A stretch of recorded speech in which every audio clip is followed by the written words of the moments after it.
Freshman year was incredibly underwhelming, and I guess I can only blame that on the fact that everything that could have gone wrong with the world did.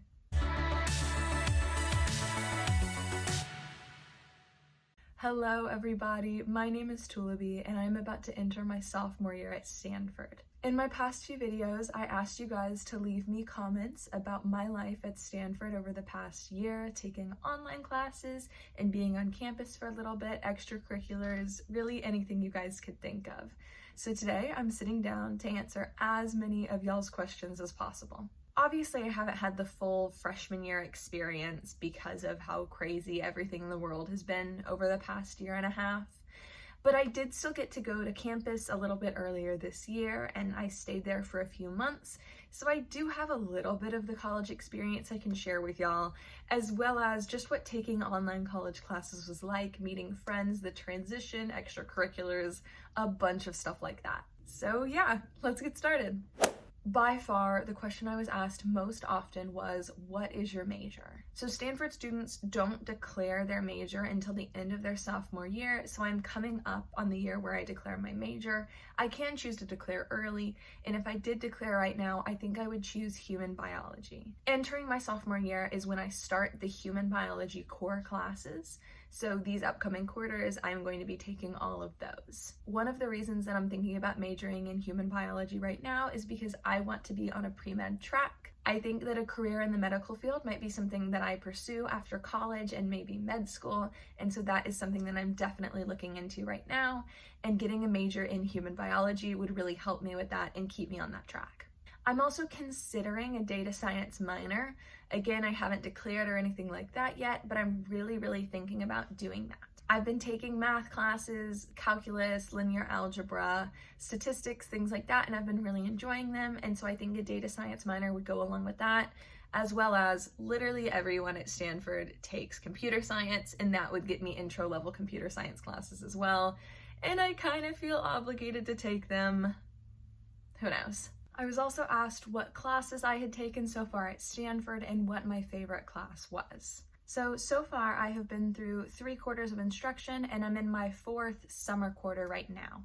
I'm on a flex term, which means that I get to take 5 units of classes. Right now I'm only taking one class that takes up all 5 of those units, and it is Statistics 60. Last fall was my first quarter at Stanford, and I took Chemistry 31M, Math 21, Psych 70, and PWR 1LF, which is a required writing course for freshmen. I think overall this entire year, my favorite class was that Psych 70 that I took in fall quarter. It was super interesting, and if you were going to Stanford, I would 100% recommend it. Then during the winter, I took Chemistry 33, Math 51, Think 61, and then I took a Frosh 101 just to meet other people, and it was pretty fun. Last quarter, I took HumBio 171N, which isn't a part of the HumBio core. It was Modern Ethical Challenges in Neuroscience and Organ Transplantation. I also took Chem 121, CompMed 85N, which is Animal Use in Biomedical Research, and then English 92, which was a poem writing class.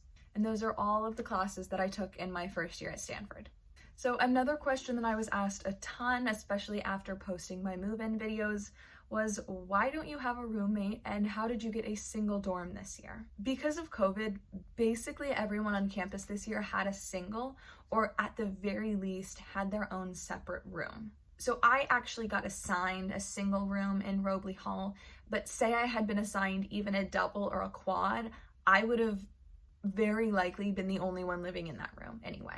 It was just a COVID precaution, and because not every single student was on campus, they had more room to spread us out and didn't really need double, triple, quadruple occupancy rooms anyway. How do you study and take notes at Stanford? So as a lot of you know, I have an iPad and an Apple Pencil, and it has been so nice and easy to take notes using those. Otherwise, I would have to have composition books and all of this material that would be just such a pain to take around, especially next year when I'm actually on campus and hopefully attending in-person classes. I think it'll be really nice to just be able to bring only an iPad around with me so I can take all of my notes rather than having to bring like a different composition book or notebook and pens for every single class.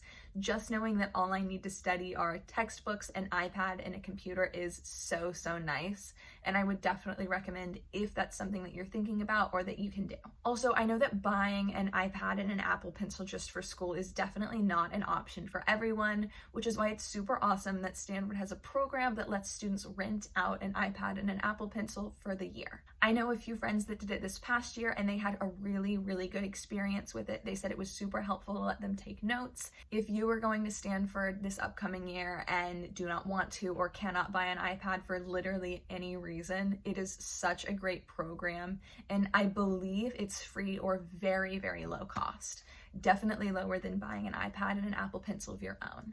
And if you're not going to Stanford, I would be sure to check around to see if your school has any kind of similar program, because it has been so super helpful for so many people I know. I have been using GoodNotes on my iPad, and I take notes by creating a notebook, and then I just have all of my information here in one document. It's super nice. I use the graph paper. And it's super, super helpful. If you guys would be interested in me making a more in-depth video on how I take notes for my Stanford classes, please let me know. Otherwise, that's basically the overview of what I do to study and take notes for classes. Next question is, what was campus life like? Once again, I was obviously not at school during a normal year. I got there in January, which was before a few more waves of people came. Like there was another wave in about like March, April, and then before summer quarter. So I got there relatively early and basically no one was there. It was really, really empty. Like anytime I would walk out into the hall at night, I would very, very rarely see other people, which was really, really bizarre. Not gonna lie, I was super lonely for the first quarter that I was on campus. I wasn't seeing people very often, and it just wasn't very fun. Almost all of the organized activities for the first few months that I was on campus were just Zoom dorm meetings, and not that many people went, so I didn't go to many of them. Honestly, it was really, really sad that I missed out on so many of the things that I was excited about. Like, I know that we have orientation, and usually freshmen do a San Francisco scavenger hunt that would seem super fun and exciting, but because of COVID, not everyone was there, and not everyone was just able to go into San Francisco whenever they wanted, so that never happened. I know there's a lot of plans to make up on missed events and hold dances and redo the scavenger hunt for sophomore year. Obviously the world is not back to normal yet, so who knows what's gonna happen. But I am so, so super hopeful that I will at least get a redo of some of the things that I missed freshman year. I really, really hope so. The last few months that I was on campus, so it was like April, May, June, were a little bit more normal, which was really nice. I was able to go to restaurants in Palo Alto and take a day trip to San Francisco, and little things like that that made it so much more fun than the earlier few months that were really, really sad. One of my good friends from the mock trial team was on campus for the last few months that I was there, so I got to hang out with her a lot. And I found friend groups and things like that that made all of my experience on campus so much better than the first half. I am very cautiously optimistic that sophomore year will be even better and I will be able to do even more stuff. The bar is literally on the floor. Like, I am begging for some way, shape, or form of a semi-normal sophomore year. Like, please, just give me 1 year of college. That's all I ask. Was it tough to transition to college? Yes and no. So it's obviously really tough to fly from Florida to California and leave all of your friends and family and everything like that and not see them for a few months, and honestly not know when you're going to get home because of COVID in the world. But at the point where I left, so I was leaving in January and I was supposed to leave August, September of the previous year. Being at home for an extra 4 or 5 months, I was just ready to go, to be honest. I have a feeling that the transition would have been a lot scarier and harder had I gone during August, September, and nothing had been wrong in the world. It would have just been like, oh, I'm leaving my family. This is really sad. But in January, I was so ready to go onto campus and find friends and meet new people, even though that didn't really happen immediately. When I was home like say December, early January, I was so ready to leave. I was so ready. I just wanted some kind of college experience. So the transition wasn't too tough in the sense that I like felt homesick or whatever. I knew I wasn't missing much either way. There wasn't much to miss on campus at the time, but there also wasn't much to miss at home because all of my friends had already left. Now, the part of the transition that was me living alone for the first time ever, because I didn't have a roommate or anything like that, was really tough. The isolation was tough because I was in isolation for 2 weeks at the beginning of both quarters. And I didn't see anyone. The only reason I was allowed outside of my room was to go get food or to get COVID tested. For the first 2 weeks, and honestly the first 2 months that I was there, I was having very, very minimal social interaction, which is not fun. And the majority of my social interaction was through a Zoom camera. Like I would go 3 or 4 days without having like an in-depth conversation with another human being in person. January through the beginning of April, I was super isolated. And I am totally not used to that because I've lived with my family for 18 years. Like both of my parents and my little brother. So obviously it is a super crazy hectic household, and it was the exact opposite of that, living in a single alone and not really knowing a ton of people on campus until maybe April, May. That's when I like met people from a chem study group and met people from mock trial. And before that, it was not fun at all. It was really isolated, really sad. And I was just like straight up not having a good time. Saying all of that, I think it was 100% worth it. Like I needed to make the transition at some point, and I'm glad I wasn't stuck at home for another 6 months because I think that would have been even more sad for me. Like that's the last thing I wanted to do, was be stuck at home for an entire year of school. I know there's a lot of people that were fine with it. That is not my thing. I was so ready to be independent. I was so ready to be off on my own. And it just unfortunately did not work out the way I wanted it to. But the fact that it happened anyway was still exciting for me. And I guess that was all that I could ask for with everything that was happening back in January. Now that I have done it, now that I have moved onto campus and been alone for, I guess it was 5 months, I'm not scared at all about doing it again. This upcoming year, I am hoping to not be in a single and all that kind of stuff. And so having the expectation and looking forward to being much less on my own this upcoming year, so sophomore year, I am not scared about the transition at all. And I am so eager, probably even more so than January, to have, once again, a somewhat normal sophomore year. Please. During like January, February, March, the one thing that was keeping me sane was seeing people through clubs and organizations like mock trial. And I guess that kind of rolls into my next question, which is, did you join any clubs or organizations? So the only big major club or organization that I joined my freshman year was mock trial. I think it's a little bit self-explanatory that last year was a little bit hectic for me.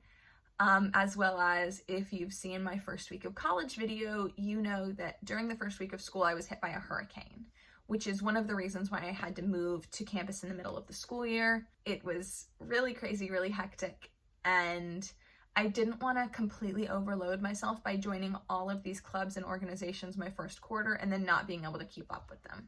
So the only thing that I did join was mock trial. I went through a tryout process, all of that kind of thing, and it was super exciting when I made the team. I'm really glad that I did join the team. I have made a ton of friends. Like a lot of my freshman friends are on the mock trial team.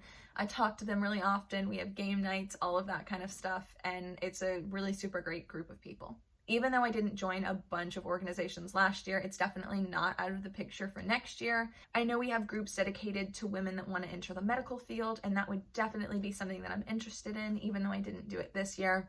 So I'm not quite sure what I'm going to do. I'll have to see, but I definitely plan on joining more organizations next year when hopefully I have a little bit more time and I'm not getting hit by hurricanes in Florida. Everything is just going to be a little bit less hectic. So last question. Probably what I'm most excited about. What are your plans for next year? Like I said earlier, my move-in date for sophomore year is really soon. Within the next month, I move in on September 15th and fall classes start September 20th. I'm hoping that that weekend, so the 18th and 19th, we have some kind of pseudo freshman orientation for the sophomores, just so we get some kind of like replay of what we missed last year. because I know that freshman orientation is usually super exciting. And we totally missed all of that, which is awesome. I do not yet know exactly what classes I'm going to take next year. I have a little bit of a plan, but I am not positive. Like I said earlier, I want to take the Hum Bio core, obviously, for my major. Then I also need to take a power class, Power 2, to fulfill that writing requirement. Like I talked about earlier, I took Power 1 last year, and then Power 2 is a sophomore year thing, and so I've been assigned fall quarter. I'm going to take a power equivalent this fall. Other than that, I'm not really sure what I want to do. I've been thinking about physics or another psych class. I'm not positive. I'll have to figure it out. The last thing is my dorm assignment and room for next year. I will probably talk more about this in a later video, maybe a move-in video or something like that. So be sure to like this video and comment down below if you want to hear about my dorm assignment or see another move-in video when I move in very, very soon. I know I can't answer every single question y'all asked because this video would be literally 40 minutes long, but if I missed your question or if you have anything else you want to ask about my freshman year, leave them down below in the comments. I will try to get to as many of them as possible, I promise. Thank you so much for watching. I really appreciate you all sticking with me through my freshman year. It has been a super, super crazy hectic year, and I am so excited to go into sophomore year very, very soon. If you want to see more Stanford content or follow me through my sophomore year, be sure to subscribe. Thanks so much for watching. Bye.